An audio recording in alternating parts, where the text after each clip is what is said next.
21,000 21,680 ಈ ಲೆವೆಲ್ ಏನಾದರೂ ಬ್ರೇಕ್ ಆದರೆ ಒಂದು ಬೇರಿಶ್ ಮೂಮೆಂಟ್ ಅನ್ನು ನಾವಿಲ್ಲಿ ಪ್ಲಾನ್ ಮಾಡ್ಬೋದು. ಅದೇ ರೀತಿ ನೋಡ್ತಾ ಇರ್ಬೋದು, ಈ ಲೆವೆಲ್ ಯಾವಾಗ ಬ್ರೇಕ್ ಆಗುತ್ತೆ ಆ ಒಂದು ಒಳ್ಳೆಯ ಉತ್ತಮವಾದ ನಮಗೆ ಬೇರಿಶ್ ಮೂಮೆಂಟ್ ಮಾರ್ಕೆಟ್ ಅಲ್ಲಿ ಕೊಡ್ತದೆ. ಅದಾದ್ಮೇಲೆ ಮತ್ತೆ ಸ್ವಲ್ಪ ರಿಕವರಿನ ನಾವು ಮಧ್ಯಾಹ್ನದ ಅವಧಿ ನಂತರ ಇಲ್ಲಿ ಕಾಣ್ಬೋದು ಗೆಳೆಯರು.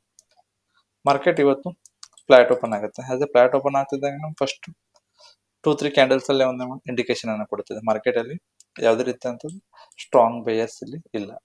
ಮಾರ್ಕೆಟ್ ಅಲ್ಲಿ ನಿನ್ನೆ ಒಂದು ಉತ್ತಮವಾದ ಸೆಲ್ಲಿಂಗ್ ಮೂಮೆಂಟ್ ಆದ್ಮೇಲೆ ಆಸ್ ಎಕ್ಸ್ಪೆಕ್ಟೆಡ್ ನಾವು ಇಲ್ಲಿ ಬೈಕ್ಗಿಂತ ನಾವು ಇಲ್ಲಿ ಸೆಲ್ ಪ್ಲಾನ್ ಅನ್ನ ಮಾಡಿದ್ವಿ. ಸೊ ಹಾಗೆ ಅದೇ ರೀತಿ ನಮ್ಮ ಪ್ಲಾನ್ ಪ್ರಕಾರ ಮಾರ್ಕೆಟ್ ಏನಾಗುತ್ತೆ ಆಸ್ ಎ ಫ್ಲಾಟ್ ಓಪನ್ ಆಗುತ್ತೆ. ಫ್ಲಾಟ್ ಓಪನ್ ಆಗ್ತಿದ್ದಂಗೆ ಮಾರ್ಕೆಟ್ ಸ್ವಲ್ಪ ಸಸ್ಟೈನ್ ಆಗಿ ಲೆವೆಲ್ ಬ್ರೇಕ್ ಆದ್ರೆ ನಾವು ಒಂದು ಡೌನ್ ಸೈಡ್ ಅನ್ನು ಎಂಟ್ರಿಯನ್ನು ಪಡಿಬಹುದು. ಅದೇ ರೀತಿ ನಮ್ಮ ಪ್ಲಾನ್ ಪ್ರಕಾರ ಏನಾಗುತ್ತೆ ಮಾರ್ಕೆಟ್ ಇಲ್ಲಿ ಒಂದು ಉತ್ತಮವಾದ ಬ್ರೇಕ್ಔಟ್ ಅನ್ನು ಕೊಡ್ತದೆ. ಅದಾದ್ಮೇಲೆ 21,550 21,550 ಈ ಲೆವೆಲ್ಗೆ ಏನಾಗುತ್ತೆ ಮಾರ್ಕೆಟ್ ಸ್ವಲ್ಪ ಇಲ್ಲಿ ಸಪೋರ್ಟ್ ಅನ್ನು ಪಡೆದುಕೊಳ್ತದೆ. ಯಾಕಂದ್ರೆ ಇಲ್ಲಿ ನೋಡ್ತಾ ಇರಬಹುದು 21,550 ಇಂದ ಏನಾಗುತ್ತೆ ಒಂದು ಮಾರ್ಕೆಟ್ ಅಲ್ಲಿ ಒಂದು ಉತ್ತಮವಾದ ಕ್ಯಾಂಡಲ್ ಕ್ರಿಯೇಟ್ ಆಗಿದೆ. ಅಂದ್ರೆ ಸ್ವಲ್ಪ ಇಲ್ಲಿ ಸ್ಟ್ರಾಂಗ್ ಬೈಯರ್ಸ್ ಇದಾರೆ ಅಂತ. ಸೊ ಅವರೆಲ್ಲ ಏನ್ ಮಾಡ್ತಾರೆ, ತಮ್ಮ ಸ್ಟಾಪ್ ಲಾಸ್ ಅನ್ನ ಪ್ರೊಟೆಕ್ಟ್ ಮಾಡ್ತಾ ಇರ್ತಾರೆ. ಹಾಗಾಗಿ ಮಾರ್ಕೆಟ್ ಇಲ್ಲಿಂದ ಸ್ವಲ್ಪ ಏನಾಗುತ್ತೆ ರಿಯಾಕ್ಟ್ ಆಗುತ್ತೆ. ಮಾರ್ಕೆಟ್ ಏನಾಗುತ್ತೆ 21,680 ಮತ್ತೆ ಇದೇ ಲೆವೆಲ್ ಏನಾಗುತ್ತೆ ಒಂದು ರೆಸಿಸ್ಟೆಂಟ್ ಲೆವೆಲ್ ಅಲ್ಲಿ ಮಾರ್ಕೆಟ್ ಸಪೋರ್ಟ್ ಅನ್ನು ಪಡೆದುಕೊಂಡು ಮಾರ್ಕೆಟ್ ಅಲ್ಲಿಗೆ ಏನಾಗುತ್ತೆ ಇವತ್ತು ಕ್ಲೋಸ್ ಅನ್ನ ಕೊಡ್ತದೆ. ಮಾರ್ಕೆಟ್ ಅಲ್ಲಿ ಇವತ್ತು ನಾವು ಟ್ರೇಡ್ ಅನ್ನು ಯಾವ ರೀತಿ ಮಾಡಬೇಕು, ನಾಳೆ ನಮ್ಮ ಟ್ರೇಡ್ ಪ್ಲಾನ್ ಯಾವ ರೀತಿಯಾಗಿರ್ಬೇಕಾಗುತ್ತೆ. ಮಾರ್ಕೆಟ್ ಅಲ್ಲಿ ಏನಾದ್ರೂ ನಾಳೆ ಫ್ಲಾಟ್ ಓಪನ್ ಆಗಿ ಫಸ್ಟ್ ಆಫ್ ಆಲ್ ಮಾರ್ಕೆಟ್ ಅಲ್ಲಿ ಫ್ಲಾಟ್ ಓಪನ್ ಆದ್ಮೇಲೆ ನಾವು ಯಾವುದೇ ರೀತಿಯಲ್ಲಿ ಬೈ ಮತ್ತೆ ಸೆಲ್ ಅನ್ನ ಮಾಡೋ ಹಾಗಿಲ್ಲ. ಮಾರ್ಕೆಟ್ ಯಾಕಂದ್ರೆ 21,750 ಈ ಲೆವೆಲ್ ಏನಾದ್ರೂ ಬ್ರೇಕ್ ಆದ್ರೆ ನಾವಿಲ್ಲಿ ಸ್ವಲ್ಪ ಬೈಯಿಂಗ್ ಅನ್ನ ಪ್ಲಾನ್ ಮಾಡಬಹುದು.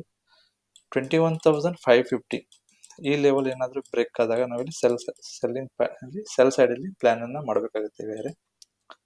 ಯಾಕಂದ್ರೆ ಮಾರ್ಕೆಟ್ ಅಲ್ಲಿ ಇಷ್ಟೊಂದು ದೊಡ್ಡ ಸೆಲ್ಲಿಂಗ್ ಆದ್ಮೇಲೆ ಮಾರ್ಕೆಟ್ ಅಲ್ಲಿ ಇಲ್ಲಿ ಸೆಲ್ಲರ್ಸ್ ಮತ್ತೆ ಬೈಯರ್ಸ್ ಏನ್ ಮಾಡ್ತಾ ಇರ್ತಾರೆ, ಸ್ಟಾಪ್ ಲಾಸ್ ಅನ್ನ ಪ್ರೊಟೆಕ್ಟ್ ಮಾಡ್ತಾ ಇರ್ತಾರೆ. ಯಾರೆಲ್ಲ ಬಿಗ್ ಪ್ಲೇಯರ್ಸ್ ಇದಾರೆ ಅವರೆಲ್ಲ ಸ್ಟಾಪ್ ಲಾಸ್ ಅನ್ನ 21,800 21,500 ಇಂದ 550 ವರೆಗೂ ಇಲ್ಲಿ ಸ್ಟಾಪ್ ಲಾಸ್ ಅನ್ನು ಅವರೆಲ್ಲ ಏನ್ ಮಾಡ್ತಾರೆ ಪ್ರೊಟೆಕ್ಟ್ ಮಾಡ್ತಾ ಇರ್ತಾರೆ. ಹಾಗಾಗಿ ಮಾರ್ಕೆಟ್ ಅಲ್ಲಿ ಏನಾಗೋ ಚಾನ್ಸಸ್ ಇರುತ್ತೆ, ಸ್ವಲ್ಪ ಸೈಡ್ ವೇಸ್ ಹೋಗೋ ಚಾನ್ಸಸ್ ತುಂಬಾ ಇರುತ್ತೆ ಮಾರ್ಕೆಟ್ ಅಲ್ಲಿ. ಅದಕ್ಕಾಗಿ ನಾವೇ ಮಾರ್ಕೆಟ್ ಏನಾದ್ರೂ ಫ್ಲಾಟ್ ಓಪನ್ ಆದ್ರೆ ನಾವು ಗಡಿಬಿಡಿಯಲ್ಲಿ ಯಾವುದೇ ಟ್ರೇಡ್ ಅನ್ನ ಇಲ್ಲಿ ತಗೋ ಹಾಕಿಲ್ಲ. ಮಾರ್ಕೆಟ್ ಅಲ್ಲಿ ಸ್ವಲ್ಪ ಪ್ರೈಸ್ ಆಕ್ಷನ್ ಅನ್ನ ಗಮನಿಸಿಕೊಂಡು ಯಾವಾಗ ಮಾರ್ಕೆಟ್ 21,750 ಈ ಲೆವೆಲ್ ಏನಾದ್ರೂ ಬ್ರೇಕ್ ಆದ್ರೆ ನಾವು ಒಂದು ಬೈ ಸೈಡ್ ಅನ್ನ ಇಲ್ಲಿ ಪ್ಲಾನ್ ಮಾಡಬಹುದು. 21,550 ಈ ಲೆವೆಲ್ ಏನಾದ್ರೂ ಬ್ರೇಕ್ ಆದ್ರೆ ಸೆಲ್ ಸೈಡ್ ಅಲ್ಲಿ ಪ್ಲಾನ್ ಮಾಡಬಹುದು. ಮಾರ್ಕೆಟ್ ಏನಾದ್ರೂ ಗ್ಯಾಪ್ ಅಪ್ ಓಪನ್ ಆದ್ರೆ ಮಾರ್ಕೆಟ್ ಡೈರೆಕ್ಟ್ ಆಗಿ ಗ್ಯಾಪ್ ಅಪ್ ಓಪನ್ ಆಗಿ 21,780 790 ಈ ಲೆವೆಲ್ ಅಲ್ಲಿ ಏನಾದ್ರೂ ಮಾರ್ಕೆಟ್ ಓಪನ್ ಆಗಿ ಸ್ವಲ್ಪ ಹೊತ್ತು ಸಸ್ಟೈನ್ ಆಗಿ ಇಲ್ಲಿ ಏನಾದ್ರೂ ಬ್ರೇಕ್ ಆದ್ರೆ ನಾವು ಇಲ್ಲಿ ಬೈ ಸೈಡ್ ಅನ್ನ ಇಲ್ಲಿ ಪ್ಲಾನ್ ಮಾಡಬಹುದು ಗೆಳೆಯರೆ. ಅದೇ ರೀತಿ ನಾವು ಡೌನ್ ಸೈಡ್ ಇಲ್ಲಿ ಏನಾದ್ರೂ ಗ್ಯಾಪ್ ಡೌನ್ ಓಪನ್ ಆಗಿ 21,550 ಲೆವೆಲ್ ಅಲ್ಲಿ ಗ್ಯಾಪ್ ಡೌನ್ ಓಪನ್ ಆಗಿ ಸ್ವಲ್ಪ ಹೊತ್ತು ಸಸ್ಟೈನ್ ಆಗಿ ಏನಾದ್ರೂ ಮಾರ್ಕೆಟ್ ಬ್ರೇಕ್ಔಟ್ ಆದ್ರೆ ನಾವೊಂದು ಡೌನ್ ಸೈಡ್ ಅಲ್ಲಿ ಎಂಟ್ರಿಯನ್ನ ಪಡಿಬಹುದು ಗೆಳೆಯರೆ.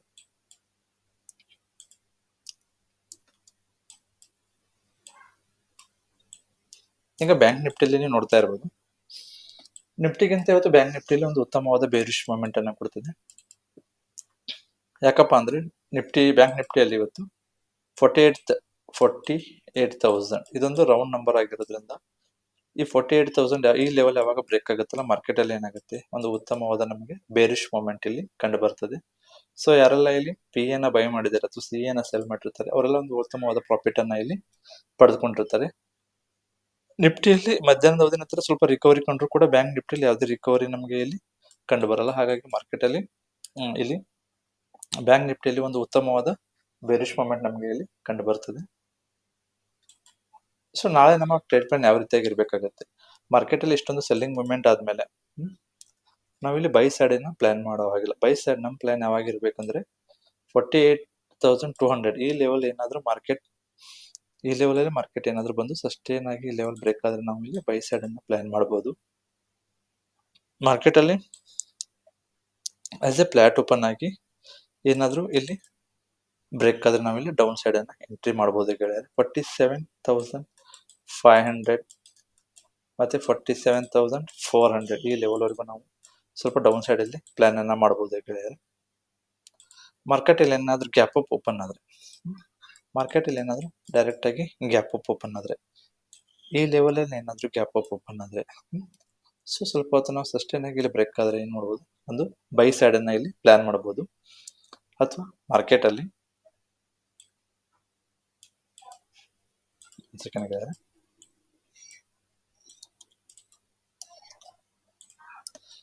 ಮಾರ್ಕೆಟಲ್ಲಿ ಏನಾದರೂ ಗ್ಯಾಪ್ ಡೌನ್ ಓಪನ್ ಆದರೆ ಸ್ವಲ್ಪ ನಾವು ಮಾರ್ಕೆಟಲ್ಲಿ ಏನಾಗುತ್ತೆ, ಇಷ್ಟೊಂದು ದೊಡ್ಡ ಸೆಲ್ಲಿಂಗ್ ಆದಮೇಲೆ ಪ್ರಾಫಿಟ್ ಬುಕ್ಕಿಂಗ್ ಆಗೋ ಚಾನ್ಸಸ್ ತುಂಬ ಇರುತ್ತೆ. ಇಲ್ಲಿ 47,500 ಇದೊಂದು ರೌಂಡ್ ನಂಬರ್ ಆಗಿರೋದ್ರಿಂದ ಮಾರ್ಕೆಟಲ್ಲಿ ಈ ಲೆವೆಲಲ್ಲಿ ಮಾರ್ಕೆಟ್ ಏನಾದರೂ ಸ್ವಲ್ಪ ಪ್ರೈಸ್ ಆ್ಯಕ್ಷನನ್ನು ಗಮನಿಸಿಕೊಂಡು ನಾವು ನೆಕ್ಸ್ಟ್ ಟ್ರೇಡನ್ನು ಇಲ್ಲಿ ಪ್ಲ್ಯಾನ್ ಮಾಡಬೇಕಾಗುತ್ತೆ ಗೆಳೆಯರೆ.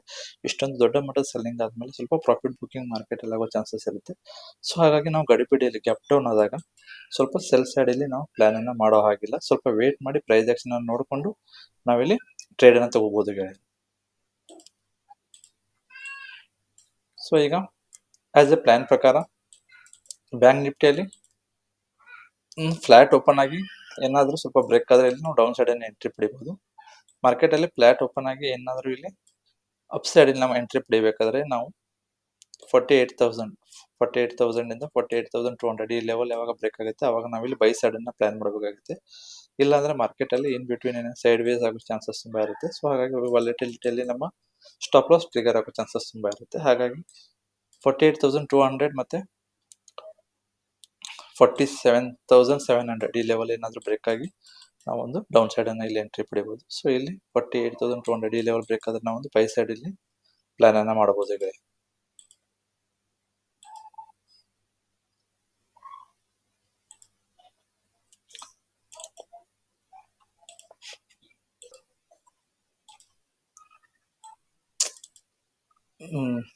ಇವತ್ತು ನಾನು ಒಂದು ಚಿಕ್ಕದಾದ ಒಂದು ಟ್ರೇಡನ್ನು ಮಾಡಿದ್ದೆ ಗೆಳೆಯರೆ. ಸೊ ನನ್ನ ಟ್ರೇಡನ್ನು ನಿಮಗೆ ತೋರಿಸೋದಾದ್ರೆ ನಾನು ಇವತ್ತು 2 ಟ್ರೇಡನ್ನು ಮಾಡಿದ್ದೆ. ಸೊ ನಾನು ಫಸ್ಟ್ ಹಾಫಲ್ಲಿ ನನಗೆ ಟ್ರೇಡ್ ಮಿಸ್ ಆಯಿತು ಸ್ವಲ್ಪ. ಸೊ ಅದು ಸ್ವಲ್ಪ ಬೈ ಮಿಸ್ಟೇಕ್ ಟೆಕ್ನಿಕಲ್ ಫಾಲ್ಟಿಂದ ಏನಾಯಿತು ನನಗೆ ಇದೊಂದು ಟ್ರೇಡ್ ನನಗೆ ಮಿಸ್ ಆಗುತ್ತೆ. ಸೊ ಸೆಕೆಂಡ್ ಟ್ರೇಡ್ ನಾನು ಏನು ಮಾಡ್ತೀನಿ, ಯಾವಾಗ 21,550 ಲೆವೆಲಲ್ಲಿ ಮಾರ್ಕೆಟ್ ಒಂದು ಸಪೋರ್ಟನ್ನು ಪಡೆದುಕೊಳ್ತದಲ್ಲ, ಸೊ ಆವಾಗ ನಾನು ಏನು ಮಾಡ್ತೀನಿ, ಸ್ವಲ್ಪ ಸಿ ಸೈಡಲ್ಲಿ ಪ್ಲಾನ್ ಮಾಡ್ತೀನಿ. ಯಾಕಂದ್ರೆ ಮಾರ್ಕೆಟಲ್ಲಿ ತುಂಬ ಹೊತ್ತು ಸಸ್ಟೈನ್ ಮಾಡ್ತಾ ಇರೋದ್ರಿಂದ ಮಾರ್ಕೆಟ್ ಸ್ವಲ್ಪ ಇಲ್ಲಿಂದ ರಿಕವರ್ ಆಗೋ ಚಾನ್ಸಸ್ ತುಂಬ ಇತ್ತು. ಸೊ ಹಾಗಾಗಿ ನಾನು ಏನು ಮಾಡಿದೆ, 21,550 ಲೆವೆಲಿಂದ ಏನು ಮಾಡ್ತೀನಿ, ಸಿ ಅನ್ನು ಒಂದು ಬೈ ಮಾಡ್ತೀನಿ. ಸೊ ನಾನು ಇಲ್ಲಿ 2 ಲಾಟನ್ನು ಬೈ ಮಾಡ್ತೀನಿ. ನನಗೆ 51ಗೆ ಬೈ ಮಾಡ್ತೀನಿ. ಸೊ 64ಗೆ ನಾನು ಸೇಲ್ ಮಾಡ್ತೀನಿ. ಸೊ ನನಗೆ ಇಲ್ಲಿ ಒಂದು 1,200 ಪ್ರಾಫಿಟ್ ಆಗುತ್ತೆ. ಸೊ ಬೆಳಗಿಂದ ಇದೊಂದು ಟೆಕ್ನಿಕಲ್ ಇಶ್ಯೂ ಇಂದ ಏನಾಗುತ್ತೆ, ನನಗೆ 140 ಲಾಸ್ ಆಗುತ್ತೆ. ಸೊ ಓವರ್ ಆಲ್ ನನಗೆ 1,000 ಇಲ್ಲಿ ಪ್ರಾಫಿಟ್ ಆಗುತ್ತೆ. ಸೊ ನಾನು ಏನು ಮಾಡ್ತೀನಿ, ಈ ಟ್ರೇಡನ್ನು ಇಲ್ಲೇ ಮಾಡ್ತೀನಿ, ಇವತ್ತು ಕ್ಲೋಸನ್ನು ಮಾಡ್ತೀನಿ ಗೆಳೆಯರೆ. ಸೊ ನಾವು ಇಂಟ್ರಾಡೇದಲ್ಲಿ ಟ್ರೇಡಿಂಗನ್ನು ಮಾಡಬೇಕಾದ್ರೆ ಸಪೋರ್ಟ್ ಮತ್ತು ರೆಸಿಸ್ಟೆಂಟ್ ಲೆವೆಲ್ಗಳನ್ನು ತುಂಬ ಮಾರ್ಕ್ ಮಾಡ್ಕೋಬೇಕಾಗುತ್ತೆ. ಪ್ರೀವಿಯಸ್ ಡೇ ಹೈ ಮತ್ತು ಲೋಗಳನ್ನು, ಮಾರ್ಕೆಟ್ ಎಲ್ಲಿಂದ ಶಾರ್ಪ್ ಆಗಿ ಫಾಲ್ ಆಗಿದೆ ಅಥವಾ ಎಲ್ಲಿಂದ ಶಾರ್ಪ್ ಆಗಿ ಇಲ್ಲಿ ಬೈಯಿಂಗ್ ಮೂಮೆಂಟ್ ಆಗಿದೆ. ಸೊ ಅದನ್ನ ನಾವೆಲ್ಲ ಮಾರ್ಕ್ ಮಾಡಿಕೊಂಡು ಒಂದು ಉತ್ತಮವಾದ ನಾವು ಟ್ರೇಡನ್ನು ಮಾಡಬಹುದು ಗೆಳೆಯರೆ. ಸೊ ನಮ್ಮ ಸ್ಟಾಪ್ ಲಾಸ್ ಮತ್ತೆ ನಮ್ಮ ಮನಿ ಮ್ಯಾನೇಜ್ಮೆಂಟ್ ಅನ್ನು ನಾವು ಕರೆಕ್ಟಾಗಿ ಫಾಲೋ ಅಪ್ ಮಾಡಬೇಕಾಗತ್ತೆ.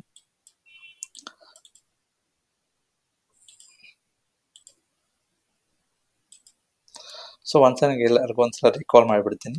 ಇಲ್ಲಿ ನೋಡಿ, 21,570 ಈ ಲೆವೆಲಲ್ಲಿ ಮಾರ್ಕೆಟ್ ಸಸ್ಟೈನ್ ಆಗಿ ಬ್ರೇಕ್ ಆದರೆ ನಾವು ಇಲ್ಲಿ ಡೌನ್ ಸೈಡ್ ಏನೋ ಎಂಟ್ರಿ ಪಡಿಬೇಕು.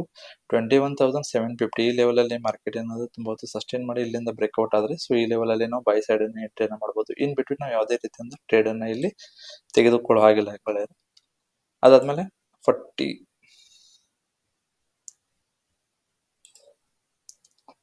ಬ್ಯಾಂಕ್ ನಿಫ್ಟಿಯಲ್ಲಿ ಅಷ್ಟೇ ನಾವು 48,200 ಈ ಲೆವೆಲಲ್ಲಿ ಮಾರ್ಕೆಟ್ ಏನಾದರೂ ತುಂಬ ಹೊತ್ತು ಸಸ್ಟೈನ್ ಆಗಿ ಬ್ರೇಕ್ಔಟ್ ಆದರೆ ಇಲ್ಲಿ ಬೈ ಸೈಡ್ ಅನ್ನು ಪ್ಲಾನ್ ಮಾಡಬೇಕಾಗುತ್ತೆ. 47,000 ಇಲ್ಲಿ ಅದು ಫ್ಲಾಟ್ ಓಪನ್ ಆಗಿ ಮಾರ್ಕೆಟ್ ತುಂಬ ಹೊತ್ತು ಸಸ್ಟೈನ್ ಆಗಿ ಇಲ್ಲಿ ಬ್ರೇಕ್ ಆದರೆ ನಾವು ಡೌನ್ ಸೈಡ್ ಅನ್ನು ಎಂಟ್ರಿ ಪಡಿಬೇಕಾಗುತ್ತೆ. ಇಲ್ಲಿ ಗ್ಯಾಪ್ ಡೌನ್ ಆದಾಗ ನಾವು ಸ್ವಲ್ಪ ಮಾರ್ಕೆಟ್ ಅನ್ನು ಪ್ರೈಸ್ ಆಕ್ಷನ್ ಗಮನಿಸಿಕೊಂಡು 47,500 ಇದೊಂದು ರೌಂಡ್ ಫಿಗರ್ ಇರೋದ್ರಿಂದ ಸೊ ಆ ಮಾರ್ಕೆಟ್ ಅನ್ನು ನಾವು ರೌಂಡ್ ಫಿಗರ್ ಅಲ್ಲಿ ಪ್ರೈಸ್ ಆಕ್ಷನ್ ಯಾವ ರೀತಿ ಬಿಲ್ಡಪ್ ಆಗುತ್ತೆ ಅನ್ನೋದು ನೋಡ್ಕೊಂಡು ನಾವು ನೆಕ್ಸ್ಟ್ ಟ್ರೇಡ್ ಅನ್ನ ಇಲ್ಲಿ ತಗೋಬೇಕಾಗುತ್ತೆ ಗೆಳೆಯರೆ. ಸೊ ಇಷ್ಟು ಹೇಳ್ತಾ ನನ್ನ ಇವತ್ತಿನ ಈ ವಿಡಿಯೋನ ಮುಗಿಸ್ತಾ ಇದ್ದೀನಿ ಗೆಳೆಯರೆ. ಸೊ ಆದಷ್ಟು ಎಲ್ಲರೂ ಈ ವಿಡಿಯೋನ ನೋಡಿ. ಸೊ ನೀವು ಕೂಡ ನಿಮ್ಮದೇ ಆದಂಥ ಒಂದು ಟ್ರೇಡ್ ಪ್ಲಾನನ್ನು ಮಾಡಿ. ಸೊ ಯಾವುದೇ ನಾವು ಟ್ರೇಡನ್ನು ಮಾಡೋದಕ್ಕಿಂತ ಬಿಫೋರ್ ಆಗಿ ಒಂದು ಪ್ಲಾನನ್ನು ಮಾಡಬೇಕಾಗುತ್ತೆ. ಪ್ಲಾನ್ ಮಾಡಿ ನಾವು ಟ್ರೇಡನ್ನು ಮಾಡಿದಾಗ ಒಂದು ಒಳ್ಳೆಯ ಪ್ರಾಫಿಟನ್ನು ನಾವು ಟ್ರೇಡಿಂಗಲ್ಲಿ ಪಡಿಬೋದು ಅಂತ ಹೇಳ್ತಾ ಸೊ ಇವತ್ತು ನನ್ನ ವಿಡಿಯೋನ ಇಲ್ಲಿಗೆ ಮುಗಿಸ್ತಾ ಇದ್ದೀನಿ. ಎಲ್ಲರಿಗೂ ಶುಭವಾಗಲಿ.